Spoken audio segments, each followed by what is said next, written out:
4 बजे के करीब कॉल आई है कि आपकी बच्ची बेहोश हो गई। उन्होंने ना जूती पहनी है ना कमीज पहनी है, सोए हुए थे। उसी तरीके से उठकर वो भागकर चले गए हैं। उसके बाद उन्होंने उधर से जाके बच्ची को उठाया है। उधर का ही कोई लड़का था, उसके साथ बाइक पे बैठे हैं और हॉस्पिटल पहुंच गए। डॉक्टर्स ने फिर उधर देखा और उसके कहा कि ये गले पे जो निशान है ये पहले थे। इन्होंने कहा जी नहीं, पहले ऐसे कोई निशानात मौजूद नहीं थे। तो उन्होंने कहा ये तो पुलिस केस है।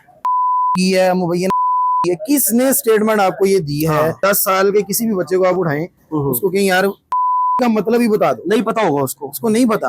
अच्छा, उसकी कुंडी तक हाथ नहीं पहुंचता, बंद नहीं किया उसने दरवाजा, लेकिन रस्सी डाल के कर ली। वही वांट जस्टिस। नाज़रीन, इस टाइम मैं नईमा जो 10 साल मासूम बच्ची थी, आपने गुज़िश्ता रात बहुत ज़्यादा खबरें देखी। उसके बाद बहुत ज़्यादा फेक खबरें जो है वो भी चली थी, जिसकी वजह से हम यहाँ पे आके आपको बता सके कि क्लैरिटी जो है वो क्या है। बच्ची तो नहीं रही, लेकिन काफ़ी ज़्यादा सवालात पीछे वो बच्ची छोड़ गई। और कुछ ही दिनों में आपने देखा कि ऐसे बहुत ज़्यादा इंसिडेंट हुए जो हमारी मासूम छोटी छोटी बच्चियाँ हैं, उनके साथ जिस तरह के सलूक किए जा रहे हैं और जिस तरह से उनको जा रहा है, ये एक काबिल तफ्तीश बात थी कि इसमें सारा क्या मामला होना है। नईमा तो चली गई है, उसके घर के बाहर मौजूद हूँ, उसके वालिद दुखी हैं, उनके सारे जो रिश्तेदार हैं वो भी दुखी हैं। लेकिन ये मामला क्या हुआ, ये तो जब इंटरोगेशन होगी, जब रिपोर्ट सामने आएंगी तो पता चलेगा। लेकिन उसके साथ आखिर हुआ क्या, मैं जानूंगा। अस्सलाम वालेकुम सर, अपना नाम बताइएगा। सैयद उस्मान भाई, क्या मामला हुआ? क्योंकि बहुत ज्यादा खबरें चल रही हैं, क्या सराइयां हो रही हैं, लेकिन अभी तक जो प्रॉपरली जो एक ऑथेंटिक खबर जानी चाहिए वो नहीं जा रही। मामला क्या? ऑथेंटिक खबर यही है जो उनके वालिद साहब की तरफ से भी बारहा बयान दिया गया ये जी कि मैंने बच्ची को मैं खुद छोड़ के आया हूँ जाके, ठीक है, और मुझे 4 बजे के करीब कॉल आई है कि आपकी बच्ची बेहोश हो गई है। ठीक है। तो उन्होंने ना जूती पहनी है ना कमीज पहनी है, सोए हुए थे। उसी तरीके से उठकर वो भागकर चले गए हैं। जब उन्होंने जाके उधर देखा है तो वो बच्ची को ना पानी से छटे लगा रहे थे। ठीक है। तो उसके बाद उन्होंने उधर से जाके बच्ची को उठाया है। उधर का ही कोई लड़का था, उसके साथ बाइक पे बैठे हैं और हॉस्पिटल पहुंच गए। हॉस्पिटल पहुंचे हैं तो डॉक्टर्स ने देखते कह दिया है कि ये तो बच्ची डेड हो चुकी है। उसके यहाँ पे गले पे निशान वगैरह भी थे। हाँ, वो डॉक्टर्स ने फिर उधर देखा और उसके कहा कि ये गले पे जो निशान है ये पहले थे। इन्होंने कहा जी नहीं, पहले ऐसे कोई निशानात मौजूद नहीं थे। तो उन्होंने कहा ये तो पुलिस केस है। उन्होंने भी फिर पुलिस मंगाई है, उन्होंने उधर फिर मीडिया मंगाया, जो भी किया। अच्छा, इसमें जो है वो बहुत ज्यादा ये भी खबरें लग रही है कि मुबैना अल्लाह ना करे, लेकिन ऐसा मानने में नहीं आता।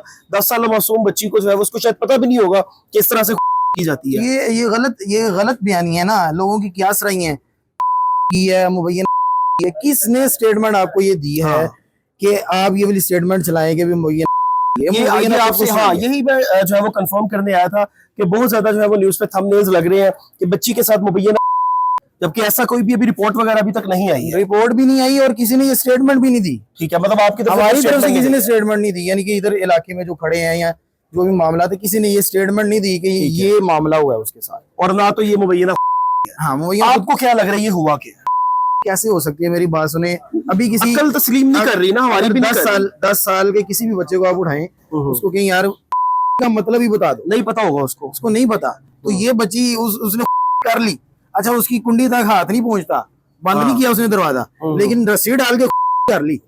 ये कैसी खबरें चलाई जा रही हैं जो मतलब एक अकल भी होती है इंसान के अंदर, जो मतलब चला रहे हैं, आपको पता ही नहीं चल रहा कौन सी खबर चलनी चाहिए कौन सी नहीं चलनी चाहिए। कोई पुलिस की तरफ से कोई मामला सामने आया, कुछ बताया कि आपको कि क्या एलिमेंट नजर आ रहा है उनको? पुलिस की तरफ से तो मुझे तो इस हवाले से कोई इतना खास नहीं पता। ठीक है, लेकिन ये है कि कोई इंटरोगेशन वगैरह अभी तक कुछ सामने नहीं आई है। हाँ, कोई गिरफ्तारी वो कह रहे हैं कि उनके जो उधर जिस ट्यूशन में वो पढ़ने जाती थी, उनके जो वालिद साहब हैं उनको हिरासत में लिया हुआ है उन्होंने। अच्छा, वो अरेस्ट है। हाँ, आगे क्या मामला है ये अल्लाह बेहतर जानता है। इसमें आप चाहते क्या है? क्योंकि अगर तो अल्लाह ना करे ये मुबैना तौर पर किसी ने इसको जो है वो किया है, तो जाहिर सी बात है फिर इंसाफ की जो है वो बालादस्ती होनी चाहिए। वही वांट जस्टिस। हम लोग जो आप सब भी हैं, आप क्यों आ रहे हैं यहाँ पे? हम यही चाहते हैं कि इंसाफ हो। इंसाफ ये नहीं है कि हम इल्जाम लगा दें उस घर वालों पे और बाद में पता चले कि वो तो इसमें इन्वॉल्व ही नहीं थे। बिल्कुल, इंसाफ ये है कि आप अपने तई उसकी इन्वेस्टिगेशन करें, बिल्कुल, जो खबर सामने आती है मुलजिम को पकड़ें, उसको सजा दें। ये जो है ना वो इंसाफ है, जस्टिस है। यही हर बंदा यही चाहता है।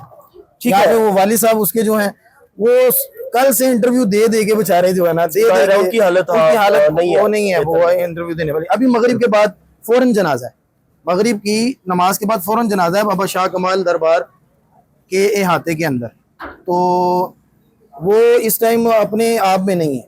उनकी बिल्कुल, उसकी हाँ, हमारे वालिदा हालत बेहोश हो देखी है। चुकी हैं, हाँ, बिल्कुल। तो वो अल्लाह पाक मामला उनको थोड़ा अल्लाह पाक disturb है। उनको सब्र दे। नाज़रीन, ये कोई एंटरटेनमेंट नहीं है, ये बड़ा दुख का मामला है कि कुछ ही दिनों में जो है वो इतने इस तरह के केसेस सामने आ रहे हैं। इस टाइम तो नईमा इस दुनिया में नहीं है, लेकिन उस टाइम वो किस कर्फ से गुजरी, क्या मामलात हुए, उसने क्या कुछ फेस किया, ये बहुत ज्यादा सवालात नईमा छोड़ गई अपने पीछे। इस सवालात को हल करना हमारे इदारों की जिम्मेदारी है। मैं यहाँ पे अपनी डीएजी ऑपरेशन फैसल कामरान साहब से दरख्वास्त करूंगा कि जिस तरह से आपकी क्रेडिबिलिटी के चर्चे हैं, इसी तरह से अपनी टीम्स के जरिए आपकी मेहरबानी है शफाफ इंटरोगेशन करके नईमा को इंसाफ दिलाएं। मरीम नवाज साहिबा को यहाँ पे मैं मेंशन करूंगा कि बच्चियां आपकी रेड लाइन है, खासतौर पे जब आपने कहा कि कोई भी किसी किस्म की बच्ची के साथ अगर तो कोई नाजेबा हरकत भी होगी तो मैं उस इंसान को छोड़ूंगी नहीं। तो यहाँ पे तो हमारी जो मासूम कली है उनको मसला जा रहा है। मेहरबानी फरमा के कुछ स्पेशल ऐसी कोई अपनी टीम बनाए जो आए और 2 दिन के अंदर अंदर सारी इंटरोगेशन हो, जो मेडिकल रिपोर्ट्स हैं उनको बहुत जल्द जो है वो मंगवा के सारे फैसले करें। आपकी बड़ी मेहरबानी है, क्योंकि इसमें ताखीर नहीं होनी चाहिए। और अगर कोई इसके पीछे दरिंदा निकलता है जिसने ये सारा मामला सर अंजाम दिया, तो फिर उसको ये नहीं है कि वो हमें खबर आए कि वो फ्राई हो गया या वो मुबीना मुकाबले में हलाक हो गया, उसको प्रॉपर तरीके से सजा दें। और मेरा ये मशवरा भी ये है कि आप उसको चौक में सजा दें, क्योंकि ये बच्चियों और बच्चों के साथ जिस किस्म के हमारे जुल्म ज्यादती और ये अगर किसी को निशाने इबरत आप बनाएंगे, ये तभी रुकेंगी चीजें, क्योंकि इस तरह ये रुकने वाली नहीं है। ये दिन ब दिन यहाँ पे इजाफा होता जा रहा है। कराची में एक इंसिडेंट हो गया है, सरगोदा में इंसिडेंट हो गए हैं, लाहौर में इंसिडेंट हो रहे हैं। ये लोग बाज नहीं आ रहे हैं क्योंकि उनको पता नहीं है कि होता क्या है। ये हमें पता होता है कि मुबीना मुकाबले में जनाब वो पार हो गया है, अब उस बंदे को नहीं पता कि ये हुआ क्या है। जब वो बंदा वीडियोस देखेगा कि चौक में फांसी दी जा रही है, तो उसकी अगर माइंड में इस तरह की कोई एक्टिविटी करने की सोच भी आएगी, तो वो सोच जो है वो चेंज हो जाएगी। अपने मेजबान को दीजिए इजाजत। अल्लाह निगहबान।